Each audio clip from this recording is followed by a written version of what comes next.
What it do, peeps? It's the Beat Chef for Watch the Damn Tape. Hit that like, that share, that subscribe button. Hit that bell to get notified when I drop my next video. To my new subscribers, thank you for watching. I hope you enjoy the show and I hope you get something out of the content. To my day ones, thank you for helping me continue to build this platform and keep this WNBA conversation pushing. Mystics Fever. I'm not even going to spare you the details. I'm going to get right to it. This was one of those games. It was basically Muhammad Ali type. The Washington Mystics are the youngest team in the league. The Fever are not spring chickens. One thing I like about the Fever's broadcast team, Debbie Antonelli knows basketball. She's coached basketball. She's been around basketball her whole life. She'll say stuff during the game. If you pay attention to what she's saying, she's going to tell you what's going to happen next. She said in the first quarter, she said the Mystics are a young team. She said at halftime, she said right before halftime in the second quarter, she said the Mystics are one of them teams that will pour it on at the end of the game. The Indiana Fever lost this game in the second quarter, even though they came back in the third and took the lead for a little bit. In the second quarter, there was a stretch. At the end of the first quarter, Natasha Howard, and I'm going to really single out Natasha Howard a lot. At the end of the first quarter, Natasha Howard went out with about 1 minute left. Michaela Timpson came in. See, Michaela Timpson and Natasha Howard are connected. Natasha Howard is only as good as Michaela Timpson allows her to get rest. If she does not get rest, and she has to extend herself offensively and defensively, at the end of the game, she's going to be useless. With that being said, in the first quarter, it was frantic. It was fast-paced. That's not the game that Indiana needs to play with the current tools that are on this team. If you got Sophie Cunningham, Lexi Hull, Caitlin Clark, Michaela Timpson, and Aaliyah Boston playing together, you can run and gun. If you got Natasha Howard, Odyssey Sims, Kelsey Mitchell, and Aaliyah Boston playing on the same, you gotta understand and pick your spots when you want to run. Can't do run and gun, not with some 22-year-olds on the other side. With that being said, it was 23 to 16 at the end of the first quarter. The second quarter is where they lost the game. Argue with me in the comments. There was a stretch in the second quarter, around the 6-minute mark. Stephanie White caused a challenge on a screen that Lexi Hull had set, and Stephanie Dolson fell. At that point, they took Timpson out the game and put Howard in. Mind you, Timpson had just got the lob put back off the inbounds from Sophie Cunningham, which was beautiful. And I'm like, man, you should give her a little more run. They got the youngsters out there. I mean, Inksler's out there. Inksler was a former Indiana player. Got some size and physical. They took him out. At that point, they were up by 10 points. They were up. It was at that point it was 33 to 23 with 6 minutes and 6 seconds left. There went a run where it was highly back and forth. And mind you, if you're going back and forth and you're not scoring, and somebody else is scoring every once in a while and you're shooting threes, you're not getting to the paint, the other team is actually doing better than you are. And that's what happened this game. Early on, Odyssey Sims and Kelsey Mitchell are getting to the red, getting to the paint, scoring. Sophie Cunningham got a nice steal, kicked it up ahead to Odyssey Sims. They score. The problem is, in this same stretch, Boston hit a shot. 5 minutes and 45 second mark. It's 35 to 23. Then Inksler on Howard. No defense. Jumper. Natasha Howard claps her hands like this because she's frustrated because Father Time talks to everybody. Father Time is on that court saying, Natasha, You are too old and too slow to get out there on that girl. You don't think she's going to take that jumper. So you're sagging off of her. If you get up on her, you're too old and too slow to keep up with her. She's going to blow by you for the easy layup. So Natasha Howard is in her own head at this point, and she don't know what to do. But she gives up that jumper. There was Kiki Irifin started taking turns on Howard, cooking her. There was a bunch of plays. Inkster blows by Howard for another layup, and she missed it. This was a key point in the game. She misses. Inkster blows by her. She misses the layup. Transition. Sims gets it to Mitchell. Mitchell makes the layup. Falls to the ground instead of getting up because she's gassed. Instead of getting up, she lays on the ground. They leave Sonia Citron wide open for a three with less than 10 seconds hadn't got off the clock. And Sonia Citron pops this three. They come back down. Howard gets fouled. She misses the free throw. She misses one of the free throws. She's gassed. In this same quarter, Aaliyah Boston blew 2 free throws. She's gassed. They're gassed. They're killing them in the paint.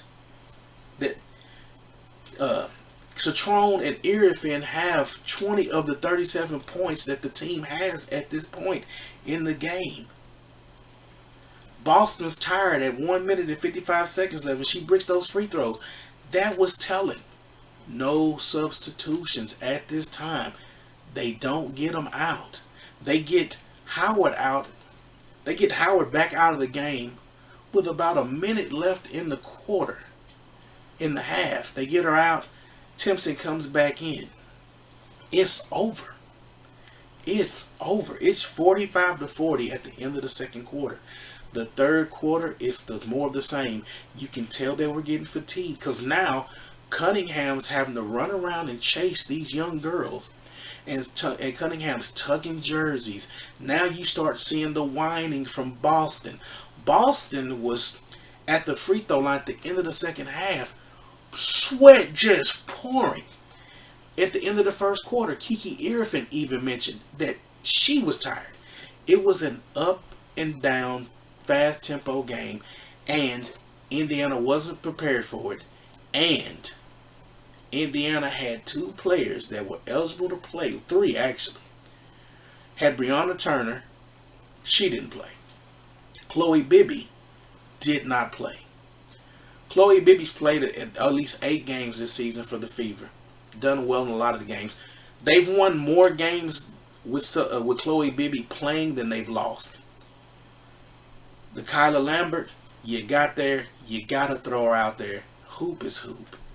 This was a street ball rec league game at this point. And your team is playing with older players that are going to try to play heavy minutes. It's not going to work. There's no way in the world Odyssey Sims gets to your team, and this is her second game basically, and she plays 26 minutes and Chloe Bibby doesn't touch the court. You played with 8 players to a team that had Madison Scott, who just got signed. She played 7 minutes, but you got Lambert, who can't play 1 minute. And you got Bibby, who can't play another minute. They got out-coached. They out-coached themselves. They out-finessed themselves. And shout out to the Mystics for playing the Muhammad Ali rope-a-dope strategy style of basketball.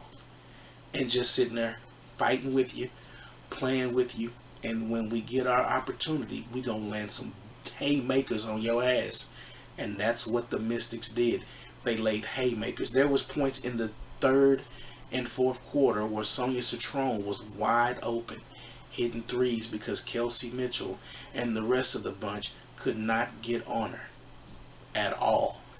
End of the game, fourth quarter. Once they got into the penalty, it was a wrap. All they got to do is hit free throws. And at one point, they hit Sonia Citron. Foul Sonia Citron. Sonia Citron shoots 91% from the free throw line. That's the worst person to shoot. Then they finally got their heads out of their butts and they started fouling Melbourne, but it was too late, and Melbourne was still connected on the free throws.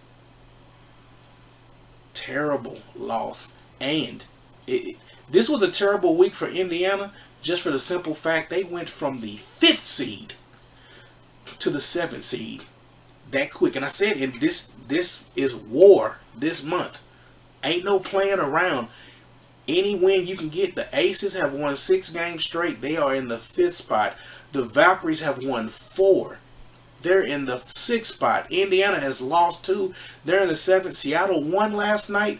They're in the 8th, and they're right on their neck. 17 and 17, and the Fever are 18 and 16, and the Sparks and the Mystics are still trying to fight to get into that 8th spot. Indiana will slide out of the playoffs. It is already. You can write it up. It's going to happen. They play Connecticut Sunday. May win that game. Connecticut's bad. May win that game. But right after that, you play Minnesota back to back. That Minnesota, I'm telling you, mark it. Blowouts. Both games will be blowouts. Both games. If Stephanie White continues to shorten her rotation, and you're trying to make Natasha Howard play heavy minutes, now Aaliyah Boston, who was already crying on the podcast about how she had to play on Tuesday after the All-Star game, you can see it. You can see it in Aaliyah Boston's play. Fatigued, tired, slow, no lift. First quarter of this game, there was an easy layup in the first quarter. You couldn't slide a credit card under Aaliyah Boston's feet, and it looked just like Aaliyah Boston in Unrivaled. Aaliyah Boston looked like just out of shape and just couldn't get it. The amount of running they did in this game, it was evident in their play. They shot poor. The Mystics shot 52%, and they shot 45%. They shot 33% from the three-point line. Anytime you're fatigued, your legs, you're not going to get that lift. The jumper's not going to fall. They only hit 7 out of 21 three-pointers. The Mystics were the worst three-point shooting team in the league, shoot the fewest, and made more this game. It's the small things that matter, and the small things killed the Mystics. The small things killed the Fever this game. Small things. Small, bad possessions. Like I said, that second quarter, there was so much back and forth with about 4 minutes in. At one point in the first quarter, in the first 2 minutes, Kelsey Mitchell had already fired up 2 threes. Odyssey Sims, at one point, even the announcer said, Odyssey Sims has shot 3 3-pointers in less than 3 minutes. Just firing them up. Firing them up. Odyssey Sims made 1 of 3 3-pointers. And Kelsey Mitchell, 1 of 6. That's what you get. 33 minutes, 6 of 19, had 14 points. And had been scoring in the 20s. Consistently. But when you playing another team's game and the other team likes to run and you got to play defense now, it wears on you. Kelsey Mitchell has played 33 minutes, 36 minutes, 33 minutes, 35 minutes, 31 minutes since August 5th. They've lost 4 out of those 5 games. She scored 14, 24, 26, 12, 34.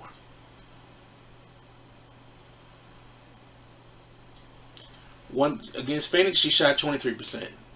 Against Washington, she shot 31%. Against Dallas, she shot 46%. Against Chicago, she shot 50%. She shot 57% against LA. They didn't even turn the ball over that much last night. They had 21 assists. They scored in the paint at a great clip. had 46 points in the paint. But this game should have been 60 points in the paint. 60 points in the paint, you win. You don't shoot those threes, you win. Congratulations to Sidney Johnson because he outcoached the hell out of Stephanie White. He rested his players when he needed to rest them, and he kept fresh players in the game, even with Dolson being a lumbering center. There was times where Aaliyah Boston was guarded by Alyssa Clark, and they wouldn't take advantage. That's on the players. That's on Stephanie White not instilling them. You got mismatches, and you're not even taking advantage of them. But let me know your thoughts on this game. Leave your comments below. Like, share, and subscribe. And until next time, peace.